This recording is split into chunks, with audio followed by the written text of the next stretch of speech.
Welcome back, children. So let's study the tense forms in detail. So first of all, begin with the present tense. A verb used to show that an action takes place at present is said to be in the present tense. If I take work as the verb, then I can use this work in affirmative, interrogative and negative sentences to construct simple present tense sentences. Like in affirmative, I work, you work, he works, she works, it works, we work, you work, they work. In interrogative, do I work, do you work, does he work, does she work, does it work, do we work, do you work, do they work. In negative, I don't work, you don't work, he doesn't work, she doesn't work, it doesn't work, we don't work, you don't work, they don't work. So children, use of personal pronouns is also there, like I, you, he, she, it, we, they are all personal pronouns. Some more examples of present tense and use it in a positive, negative and questions. Example, in positive, his wife set the table. In negative, his wife doesn't set the table. In question, does his wife set the table. Similarly, I like fruits, I don't like fruits, do I like fruits. We love flying kites, we don't love flying kites, do we love flying kites. My son makes his bed, my son doesn't make his bed, does my son make his bed. I play chess, I don't play chess, do I play chess. She feels good, she doesn't feel so good, does she feel so good. It wants to eat it, it doesn't want to eat it, does it want to eat it. They speak English very well, they don't speak English, do they speak English. She has black hair, she doesn't have black hair, does she have black hair. You love me, you don't love me, do you love me. Some more examples of simple present tense. She usually walks to school, he drinks coffee in the morning, the sun rises every morning. Children, if we study these sentences carefully, so we'll come to know that the first two sentences, they tell about some kind of habitual action, and the third sentence about universal truth.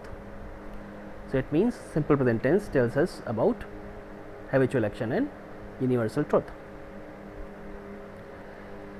Children, if we are using the verbs for he, she, it and singular nouns in present tense, so there are some rules for adding s and es. So with most verbs we add s, like live becomes lives, sit sits, stay stays. But if the verb is ending in consonant plus y, we change y to I and add es. Try tries, carry carries. See, y is changed to I and we add es. If the verb is ending in s, z, ch or x, we add es. Mess messes, buzz buzzes, catch catches, fix fixes. Exceptions we have go become goes and do becomes does. Children, these words like always, usually, often, sometimes or never, they tell us about the frequency and they show how often things happen. So in this table, as you can see, the arrow denotes the frequency, which starts from 100% and goes down to 0% and in between 50%. Always, dad always cooks the dinner, 100%. Usually, mom usually gets up early, 80 to 90%. Often, Cindy often serves the net, 60 to 70%. Sometimes, Tim sometimes bangs the door, 50-50. Never, Bob never goes to school late. It means 0%. If we talk about the future using present tense, children, we can represent future with the help of present tense, but in only few cases where we have official timetable or calendar. But we have to put a time adverbial in these sentences. Like for example, the train leaves Euston at 11:30. So tense leaves is in present, and we have added time adverbial 11:30. The UN General Assembly opens in New York this month. So opens is in present tense, and this month is time adverbial. Now children, we will study about the present continuous tense. So the present continuous tense, the action is ongoing or still going on, and hence we say continuous. The present continuous tense is used to talk about actions that are happening at this current moment. So some positive statements are there, like I am watching television, you are watching television, he is watching television. So what we have used is MR, then verb plus ing, and then rest of the sentence.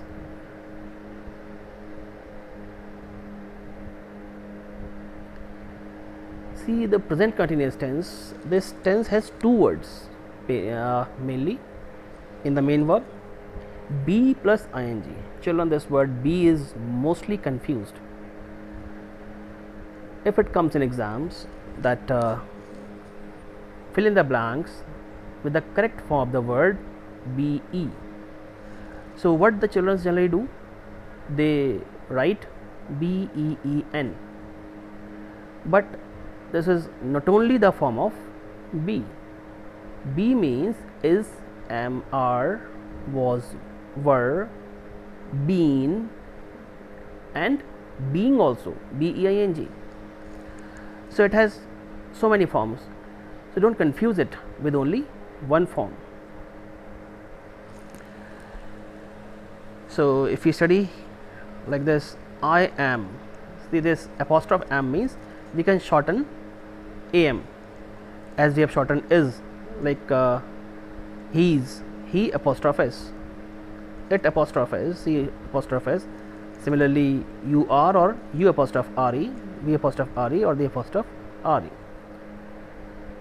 So I am drawing a picture, he is sleeping in the room, we are watching a film.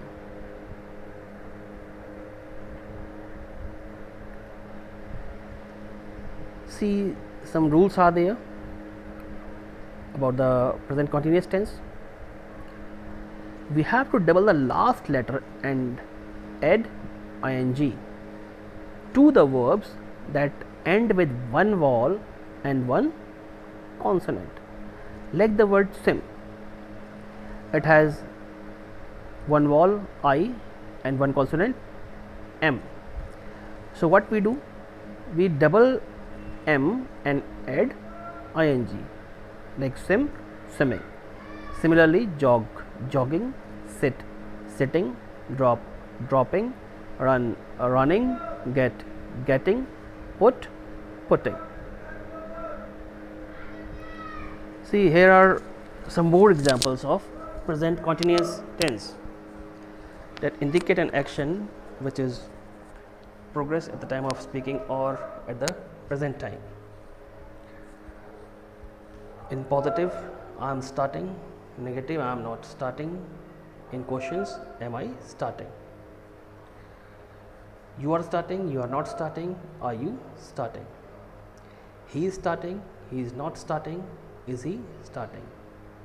She is starting, she is not starting, is she starting? It is starting, it is not starting, is it starting?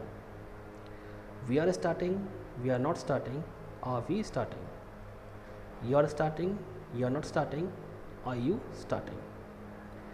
They are starting, they are not starting, are they starting? So children, that's all in today's video. Rest we will study in next video.